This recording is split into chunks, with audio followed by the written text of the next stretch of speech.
what are a few mistakes that you've made along the way through your podcast, and you've learned lessons that you can support the listener with?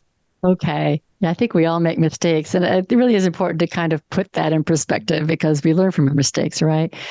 So I think one thing that I would say is a mistake, possibly, is not getting clear on your message and kind of getting out on the fringe of what you're trying to accomplish. And then suddenly it's like, why am I over there when everything else is over here? So I'm not sure I'm being clear on that. But I think a mistake that I may have made on a couple occasions is having guests on that didn't quite fit my message. And so I learned it's really important to stay honed on my message. I've had so many mistakes, so many technical problems. I feel I'm still making them. I've actually had to have a couple guests come back because the recording didn't work. And that's just kind of a mess to be in. I've done it.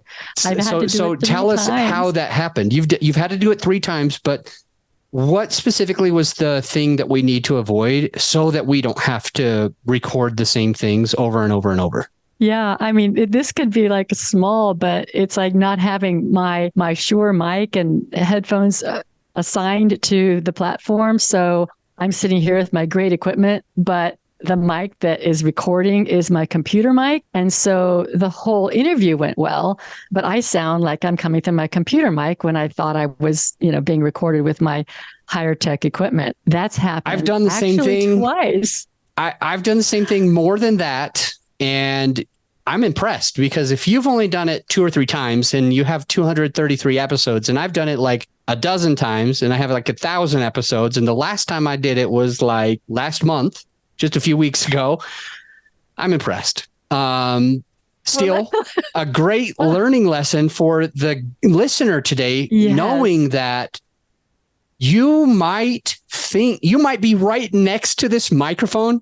You might be making sure that you're not turning your head too much or looking up or moving back, but it's not even the one that's connected. So it's like useless. I've done it, and I've done it recently. So good. Wow. It's so frustrating.